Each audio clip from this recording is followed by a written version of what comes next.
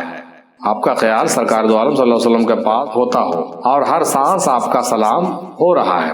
ماشاءاللہ۔ 5ویں سوال پہ کہتے ہیں کہ یہ ایمان کا تقاضا ہے کہ حضور صلی اللہ علیہ وسلم حاضر ناظر ہیں، ورنہ ایمان نہیں ہوگا۔ یہ ایمان کی بات ہے، حاضر تو ماننا ہی ہوگا، کیونکہ نبوت آپ صلی اللہ علیہ وسلم پر ختم ہو گئی اور قیامت تک اب کوئی نبی نہیں آئے گا۔ شریعت کے اعتبار سے یہ ماننا اس پر قائم ہونا ہی ہے، حق ہے، اور شریعت پر ایمان حضور صلی اللہ علیہ وسلم کے عشق کی بنیاد ہے، اس میں کوئی گنجائش نہیں ہے نہیں ماننے کا۔ 6ٹھے سوال پر کہا کہ دعا کے متعلق فرمایا کہ اس کی 3 صورتیں ہیں۔ دعا کے متعلق کہا کہ 3 صورتیں ہیں۔ پہلا کہ دعا کرے اور قبول ہونے کا انتظار کرے، دوسرا ہر حال میں راضی برضا ہو جائے، اور تیسرا یہ کہ خود دعا بن جائے، یعنی کہ مخلوق کی اس طرح خدمت کرے کہ ان کے کام آئے اور ان کی مدد کرے، اور کسی بھی طرح کے لوگ ہوں، ہر طرح کے لوگ ہوں، اسے دعائیں دیں۔ جب بہت سے لوگ اسے دعا دیں گے تو اللہ تعالیٰ اس کے وجود کو ہی دعا بنا دے گا۔ ماشاءاللہ۔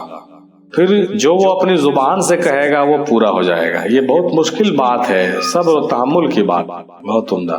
مزید فرمایا کہ جب ہم اولیاء اکرام کی طرح صبر و رضا، فقر و فاقہ نہیں کرتے تو ہمیں یہ امید بھی نہیں رکھنی چاہیے کہ ہماری ساری دعائیں قبول ہوگی۔ واہ کیا بات ہے! جب ہم اولیاء کی طرح نہیں رہتے اور نہیں جیتے تو ہم امید کیوں رکھتے ہیں کہ ہماری دعا قبول ہوگی؟ اگر قبول ہوتی ہے تو یہ اللہ کی مرضی ہے، اور اگر نہیں ہوتی تو اس میں میں شکوہ نہیں کر سکتا۔ تو ہمیں آج کے دور میں چاہیے کہ کسی بھی طرح سے دوسرے کے کام آتے رہیں، کام آ جائیں۔ ماشاءاللہ، بہت عمدہ تحقیق پیش کیا آپ نے جناب صاحب، بہت شکریہ آپ کا۔ اب جناب صوفی شمیم شیخ صاحب فرماتے ہیں 6ٹھے سوال پر کہ مولا علی علیہ السلام سے کسی نے پوچھا کہ جب ہر چیز کا وقت مقرر ہے تو پھر دعا کیوں کریں؟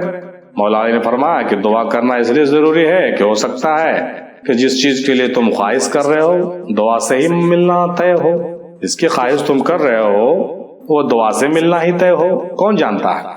اس سے صاف پتہ چلتا ہے کہ سب کچھ پہلے سے طے ہے، لیکن کیسے طے ہے؟ دعا سے ہے، محنت سے ہے، اعمال سے ہے، حرکت سے ہے، یا کس طرح سے ہے ہمیں نہیں معلوم ہے، اس لیے ہمیں کوشش کرتے رہنا چاہیے۔ بزرگوں نے فرمایا کہ نگاہ مرد مومن سے بدل جاتی ہے تقدیریں، مگر نگاہ مرد مومن کے سامنے جانے کے لیے بھی تقدیر چاہیے۔ نگاہ مرد مومن کے سامنے جانے کے لیے بھی تو تقدیر چاہیے نا، اور تقدیر بدلنے کے لیے بھی تقدیر چاہیے۔ بہت عمدہ، بہت عمدہ۔ جہاں تک تقدیر بدلنے کی بات ہے تو تقدیر بھی اس کی بدلی جاتی ہے جس کی تقدیر میں بدلنا لکھا ہوتا ہے۔ ماشاءاللہ، بہت اچھی بات کہی آپ نے صاحب، یعنی تقدیر کی بھی تقدیر ہوتی ہے۔ بہت خوب، نہایت ہی عمدہ تحقیق کر کے نہایت عمدہ بات آپ نے کہی ہے۔ تمام بھائیوں نے جو پیش کی ہے، تمام بھائیوں کا بہت بہت شکریہ اپنے اپنے نظریات کو پیش کرنے کے لیے، اور اپنی ریسرچز اور تحقیقات کو لکھنے کے لیے اور بھیجنے کے لیے بہت مشکور و ممنون ہم آپ کے ہیں۔ 7 سوالات کے جوابات کافی جرح کے ساتھ ہو چکے ہیں۔ آئیے چند باتیں اپنی اس میں ہم ملا دیں، آخر میں اپنے خیالات کو بھی ساتھ رکھ لیں۔ جہاں تک قبض اور بسط کی بات ہے تو قبض اور بسط جیسا کہ ذکر ہو چکا، سالک کی 2 حالتوں کا نام ہے، یقیناً حق ہے۔ جب سالک پر کشف و روحانیت کے دروازے کھلے رہتے ہیں اور روحانیت میں ترقی ہوتی رہتی ہے، ترقی تیز رہتی ہے، اور طرح طرح کی چیزیں اس کو نظر آتی رہتی ہے، روایت صادقات ہوتے رہتے ہیں اور بھی کیفیات ہوتے رہتے ہیں، بہت مزہ آتا رہتا ہے اس کو، تو یہ حالت جو ہوتا ہے نہایت ہی بسیط ہوتا ہے۔ اس حالت کو بسط کہتے ہیں، بسط کی حالت کہتے ہیں۔ یہ سالک پر وارد ہوتی ہے اور ہوتی ہی رہتی ہے لوگوں پر زیادہ تر، اور کبھی ایسا ہوتا ہے کہ یہ سارا کام ہونا جو ہے کئی مدتوں تک، وقتوں تک بند ہو جاتا ہے، کسی مصلحت اور حکمت کے تحت، یا کسی ناراضگی کی وجہ سے، یا کسی اور بھی وجہ سے۔ تو اس کم ہونے کو ہم کیا کہتے ہیں؟ اس کو جو ہے قبض سے تعبیر بزرگوں نے کیا ہے۔ یہی ہے قبض اور یہی ہے بسط، جیسا کہ تفصیلی ذکر اوپر بھائیوں نے کیا ہے۔ اب رہ گئی دوسرے سوال کی بات کہ اللہ تعالیٰ اپنے بندوں کو امتحان میں ڈالتا ہے، تو اللہ تعالیٰ اپنے بندوں کو امتحان میں روحانی ترقی کے لیے ڈالتا ہے، یقیناً صحیح ہے، جس طرح سے آپ آم کے پھل کو بنا تراشے نہیں کھا سکتے، آم کے پھل کو بنا تراشے اس کی گٹھلی نہیں نکال سکتے ہیں؟ نہیں نکال سکتے ہیں۔ تو آم کھانا ہو تو گٹھلی کو نکالنا ہوگا، اور گٹھلی کو نکالنا ہو تو آم کو تراشنا ہوگا۔ تو اقبال نے کہا کہ ایک فقر سکھاتا ہے صیاد کو نخچیری۔ اس مصرے سے یہ بات آپ کو سمجھ میں آئے گی کہ جو نخچیری ہے، جس کو کہا گیا ہے کہ بھائی آپ جب تک فقر سے نہیں گزریں گے، امتحانات سے نہیں گزریں گے، فقر و فاقہ سے نہیں گزریں گے، تو آپ کی روحانی ترقی رک جائے گی، روحانی ترقی نہیں ہوگی، اور آپ امتحانات سے نہیں گزریں گے، آپ کے منازل طے نہیں ہوں گے۔ اسی لیے آپ کو امتحانات سے گزارا جاتا ہے تاکہ آپ جو ہے تمام معاملات سے گزریے اور فنائیت سے گزر جائیے، تب نہ بقا حاصل ہوگی۔ اسی طرح اللہ اپنے بندوں کو تراشتا ہے اور اس کے اصل جوہر کو نکالتا ہے۔ جس طرح سے گٹھلی یا ایک بیج زمین میں فنا ہو کر اگتا ہے، اسی طرح سے بندہ مختلف امتحانات سے گزر کر فنائیت اور بقائیت کی منزل طے کرتا ہے اور منزل وصال پر پہنچتا ہے۔ ان امتحانات میں اس کی بہت حکمت ہوتی ہے، بہت راز و بھید ہوتی ہے، اور اس سے گزرنا ہی ہوتا ہے، بنا گزرے کوئی گزارا نہیں ہے صاحب۔ تیسرے سوال میں جو تھا کہ تہجد کیا ہے، تہجد کی حقیقت، تو تہجد ایک خاص نماز ہے، جیسا کہ بہت اچھے سے اوپر ذکر ہو چکا ہے۔ شروع میں جو انہوں نے ذکر کیا ہے ان کی بات مجھے بہت اچھی لگی کہ یہ تہ وجود کی بات ہے، نہایت ہی عمدہ بات تھی۔ ایک خاص نماز ہے جس کے بہت اہمیت اور فضیلت تو ہم لوگ جانتے ہیں۔ اس نماز کو ہم نماز عشق سے بھی تعبیر کر سکتے ہیں، کیونکہ اللہ کے مقبول بندے اور عاشق لوگ ہی اس نماز کی پابندی کرتے ہیں، سب کی بس کی بات نہیں ہے۔ اور اس میں نہایت بہتر تزکیہ تصفیہ بھی ہوتا ہے اور صوت سرمدی سننے کی کوشش بھی ہوتی ہے، جیسا کہ ذکر ہوا ہے۔ اس نماز کا ادا کرنا سب کے بس کی بات یقیناً نہیں ہے، اور یہ تہ وجود کی بات ہے، نہایت ہی غور خوض کی بات ہے، اور یہ عارفان حق کی ہی کوشش ہے اور ان کا حصہ ہے کہ صحیح معنوں میں تہجد کا حق ادا کر سکیں۔ اگر کوئی ظاہری طور سے دنیاوی مقاصد کے لیے کوئی تہجد کی نماز پڑھ رہا ہو تو ہم اس کی بات نہیں کر رہے ہیں، ہم صحیح معنوں میں جو تہجد گزار لوگ ہیں ان کی بات کر رہے ہیں، جو یقیناً اخلاص کے ساتھ نماز تہجد ادا کرتے ہیں اور صوت سرمدی سنتے ہیں اور تہ وجود میں کھو جاتے ہیں، ڈوب جاتے ہیں۔ امید ہے میری بات بھی آپ سمجھ گئے ہوں گے۔ اگلا سوال تھا درود سے متعلق کہ درود کا پڑھنا کیا ہے، کیسا ہے بھیجنا۔ تو درود کا پڑھنا شریعتاً بہت افضل عمل ہے، اور رسول پاک صلی اللہ علیہ وسلم پر بھیجنے کا جو حکم قرآن میں ہے، اس کا جرا تو جناب عدیل صاحب نے کیا ہے کہ بھیجنا اور پڑھنا بہت اچھا ہے، غور کیجئے اس پر۔ در حقیقت یہ درود اور سلام لوٹ کر ہم پر ہی آنے والے ہیں، درود اور سلام لوٹ کر کے ہم پر ہی آتے ہیں۔ درود پڑھتا ہوں جو میں تو لوٹ آتا ہے، میں نے اس پر ایک نظم بھی لکھی ہے، کبھی موقع ملے تو ضرور سنیے گا اس نظم کو، کیونکہ نور محمدی صلی اللہ علیہ وسلم تو ہم میں بھی ہے، تو اس کا پورا فائدہ ہم کو ہی ملتا ہے، کسی کو ملتا نہیں ہے، بلکہ وہ لوٹ کر کے مجھے ہی ملنے والا ہے۔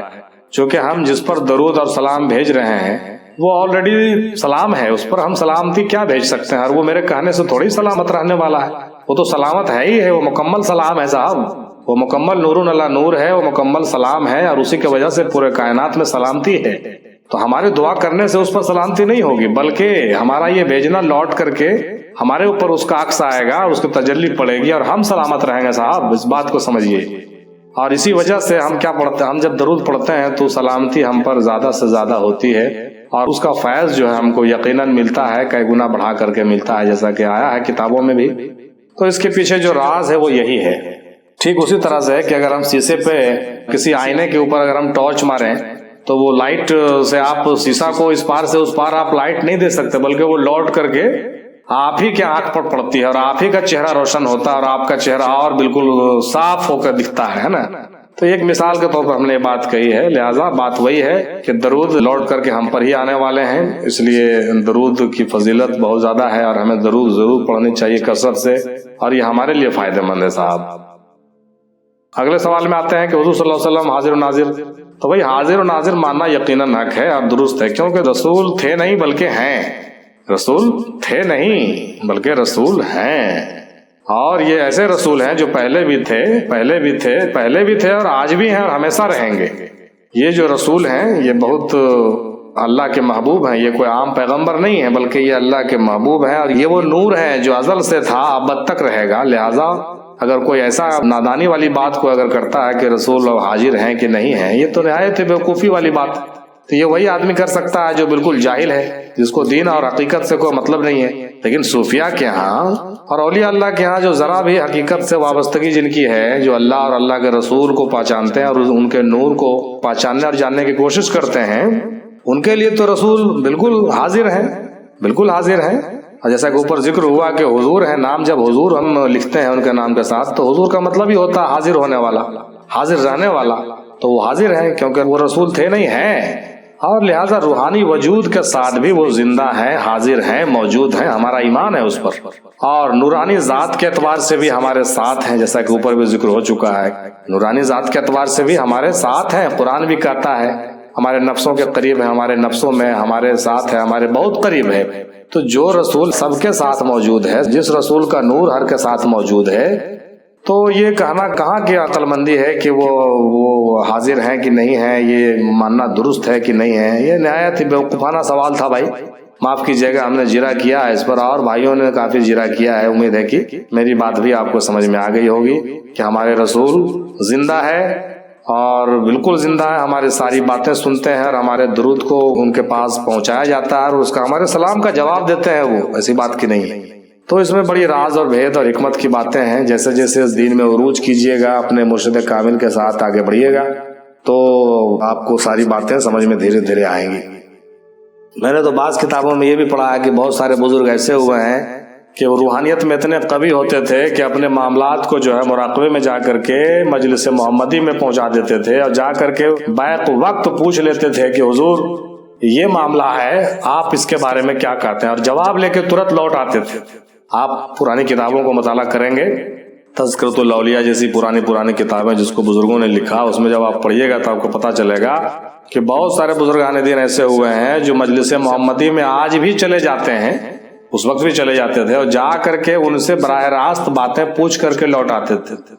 اب سوچئے صاحب، جب ہمارے رسول زندہ نہیں ہیں، ہمارے رسول جب حاضر نہیں ہیں تو لوگ کیسے جا کر کے پوچھ لیتے تھے اور پوچھ کر کے جواب بھی لے آتے تھے؟ اور آج بھی ہو رہا ہے، یہ تو بالکل آج بھی ہو رہا ہے کہ ہزاروں لوگوں کے خواب میں رسول پاک صلی اللہ علیہ وسلم آتے ہیں، زیارت کرتے ہیں اور ان کو جو ہے بشارتیں سناتے ہیں۔ ارے بھائی، رسول تو رسول کی بات ہے۔ ہمارے پیر مرشد دادا حضور شاہ افضل حسین میاں مندی رحمۃ اللہ علیہ آج اپنے پردہ ہونے کے 27 سال کے بعد دنیا کے کونے کونے میں، ایک جگہ نہیں بلکہ دنیا کے کونے کونے میں کئی لوگوں نے مجھے فون کر کے بتایا، اب بتاتے رہتے ہیں کہ دادا میر مندی سرکار شاہ افضل حسین رحمۃ اللہ علیہ کو میں نے خواب میں دیکھا، مجھے بشارتیں ملی، مجھے یہ بات بتائی گئی، میرے مسائل حل ہوئے۔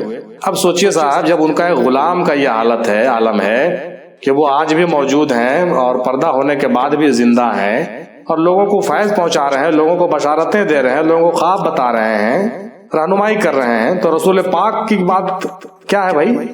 اللہ اکبر، اللہ اکبر۔ رسول پاک تو منبع نور ہیں، ان کے بارے میں کوئی بات کہنا نہایت ہی یہ بہت احمقانہ بات ہے۔ لہٰذا میں اس ٹاپک کو میں بند کرتا ہوں۔ آگے دیکھیے، اگلا سوال ہے دعا کے متعلق، تو اس میں نے بھی کچھ کہا ہے کہ دعا ایک عبادت ہے اور بندوں کا فعل ہے۔ دعا کیا ہے؟ عبادت ہے اور بندوں کا فعل ہے۔ مقررہ چیزیں وجود میں آتی ہیں مگر دعا بھی ایک ذریعہ بنتا ہے اور دعا قبول بھی ہوتی ہے۔ اس میں بہت ہی حکمت ہے، جیسا کہ ہمارے شمیم صاحب نے بہت ہی اچھے ڈھنگ سے انہوں نے بتایا کہ کیا پتا ہے کہ کس سے ہماری مقدر بدلنے والی ہے، ہو سکتا ہے کہ دعا سے ہی بدلنے والی ہے، کون جانتا ہے۔ لہٰذا دعا کرنے کا جو حکم آیا ہے ضرور کرنا چاہیے۔ اگلا سوال مولا علی شیر خدا کے تعلق سے ہے، تو شیر کو شیر ہی کہا جائے گا بھائی؟ میرا اس میں صرف یہ کہنا ہوگا کہ شیر کو شیر ہی کہا جاتا ہے، گیدڑ نہیں کہہ سکتے، بس اس سے زیادہ ہم نہیں کہیں گے۔ شیر کو شیر ہی کہا جا سکتا ہے اور جو شیر ہوتا ہے نا اس کو کوئی گیدڑ نہیں کہہ سکتا ہے۔ جب رسول پاک نے ان کو شیر کہہ دیا تو کون دھرتی پر کون مائی کا لال ہے جو ان کو گیدڑ کہہ سکے؟ اب کسی کے کہنے سے کوئی گیدڑ ہو جائے گا کیا؟ لہٰذا مولا علی شیر خدا ہیں اور شیر خدا ہی رہیں گے، اسد اللہ ہیں، اسد اللہ ہی رہیں گے۔ وہ اللہ کے بھی شیر ہیں اور رسول کے بھی شیر ہیں، اور ان کے چاہنے والے جتنے بھی مولائی ہیں اور جتنے بھی اولیاء اللہ ہیں وہ سارے شیر کے بچے ہیں۔ اسی لیے اقبال نے چینک کر کے کہا تھا کہ آئین جواں مرداں حق گوئی وہ بے باکی، اللہ کے شیروں کو آتی نہیں روباہی۔ اللہ کے شیروں سے مراد اللہ والے لوگ ہیں اور وہی صوفیاء اکرام اور وہی اولیاء اکرام ہے جو کسی سے ڈرتے نہیں، وہ کبھی روباہی نہیں کرتے، کبھی گیدڑ پنا نہیں کرتے، کبھی چکما نہیں دیتے، لوگوں کو چیٹ نہیں کرتے، مکر و فریب نہیں کرتے، بلکہ وہ شیروں والی فطرت رکھتے ہیں، اور ان کا یہ آئین ہے، ان کا یہ قانون ہے ان جوان مردوں کا کہ وہ حق بولتے ہیں اور ڈرتے نہیں ہیں۔ اسی لیے اللہ تعالیٰ نے قرآن مجید میں کہا ہے کہ الا ان اولیاء اللہ لا خوف علیہم ولا هم يحزنون۔ وآخر دعوانا الحمد للہ رب العالمین وما علینا الا البلاغ۔ السلام علیکم ورحمۃ اللہ وبرکاتہ۔